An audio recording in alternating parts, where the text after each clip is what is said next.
What's up, everyone? Chimera here, and welcome to my first review in a while to a video game. And I'm sorry about that, but hopefully this can start picking up soon. And today I am wanting to review the game for Bright Memory Infinite, a first-person shooter that I recently got done completing on my PS5. So I'm gonna let y'all know now that this video will contain gameplay to the first level of the game, and that'll be it. So if you constantly see the same stuff over and over again, it's just me trying to explain most of the game, but what you see is basically what the whole game is going to be about. The game is extremely short because apparently this game is meant for speedrunners, which is pretty interesting of an idea. So I hope y'all enjoy, and if you guys get a chance, please check out my gaming channel, link in the description if you want to see me play this game and other games like it. So let's get into the review. So first things first, what is this game about? So basically, you are some type of special agent or skilled assassin, really doesn't really explain. But basically, a black hole appears above your city and you are sent to investigate it. At the same time, you'll come across super soldiers, you also come across ancient soldiers, golems, um, types of gods. It's a really crazy handbag of what you have to fight. Along the way, you will collect guns, maybe some little J statues that you use to upgrade, and that's basically the whole game without spoiling too much. Besides just being a fast-paced shooter, you do have a couple other gaming moments in the game.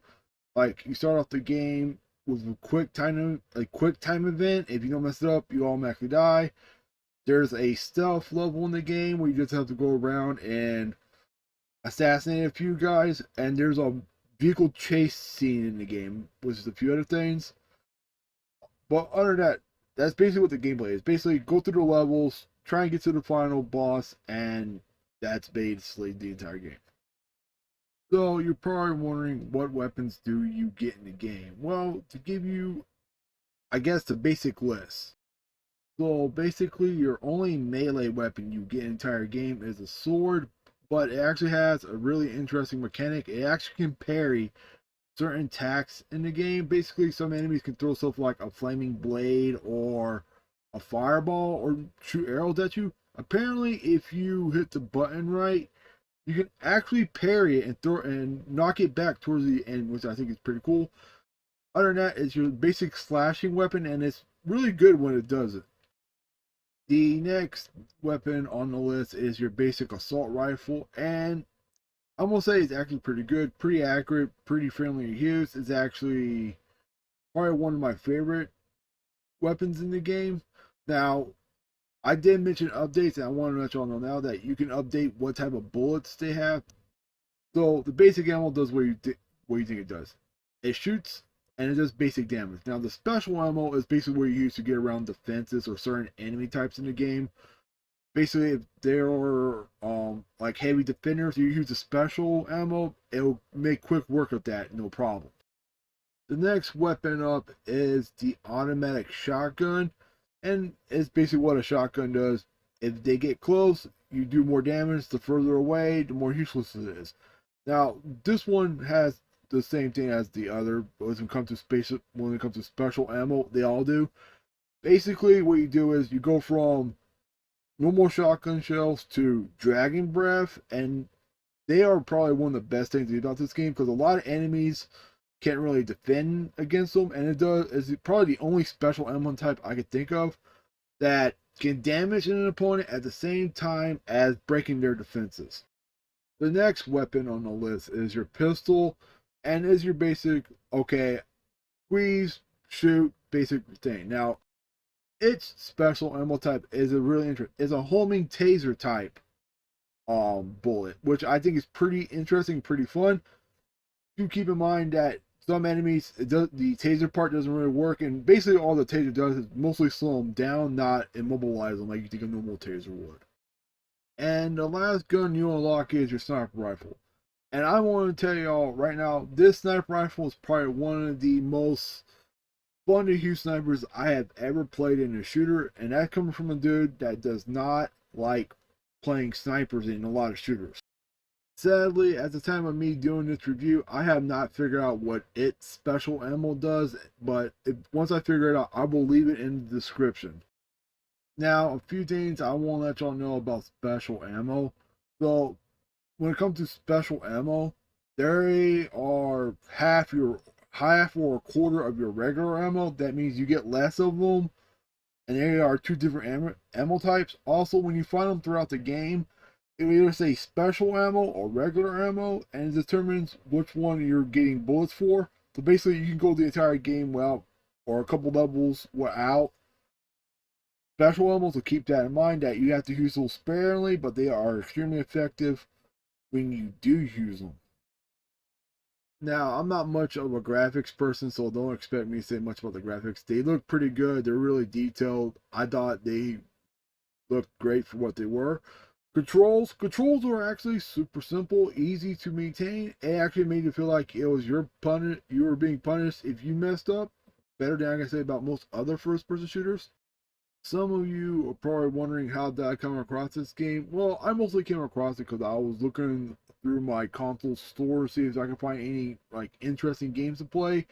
And I came across this when I was looking up first-person sci-fi shooters, so I thought it would be worth trying out. One question I think someone might ask me that I want to go and get out of the way is there DLC for this game? Yes, there is a DLC. There's like one pack, and I think the pack costs like $10. I got it for $5 because I found it on sale when I bought it. And basically all the DLC is bonus costumes for your character, bonus skins for your weapons, and that's pretty much it. And they got some pretty cool outfits. They have basically Super Soldier, a schoolgirl outfit, the one I used in this video, and you got like some Chinese dresses, a lot of really interesting outfits. I do love half the weapon skins you get. Also, there's more upgrades to this game, but that's something you have to, I guess, play to figure out. They're not really anything special. All they do is upgrade your parries, your speed, your armor, your health. Hell, the special ammo that you get is also part of the upgrades. So let's go ahead and close out this review. So, it's a good fast paced shooter. I'm sorry I messed that up. This game is mostly focused for speedrunners. Great controls, decent presentation. Sorry if I messed that up. There was some downsides with this game. Like the part that I didn't record for this. There's an assassination mission where all you get is the butcher knife. You don't get to keep that butcher knife after that mission. Sorry. The card chasing, like I mentioned, that one was kind of hard to figure out because you couldn't control the car. You had to learn how you had to steer and shoot, which was kind of crazy. There's one part in the game where you had to battle in the airplanes, and if you guys are wondering what happens, basically every time you beat the game, it starts itself from the beginning, and you just continue from there. You can actually increase the difficulty after you beat it. So, with everything said, I give this game a 9 out of 10, and mostly because this game is really good. I just wish it was just a tad bit longer, but I understand that you're trying to please a group of people who like to beat a game fast, so I can't really fault you that much. So yes, 9 out of 10. Highly recommend this if you're a fan of first-person shooters. So, y'all, that's the end of this review. I would like to remind y'all that this is nothing more than me as a casual reviewing this. This is not an expert opinion at any time. And like I said, if you guys are interested to see me play more games like this and other, please hit my gaming channel up in the description. Come by anytime and say hi. And if you guys like this video and others like it, please subscribe to this channel. And I'll catch y'all later. Bye.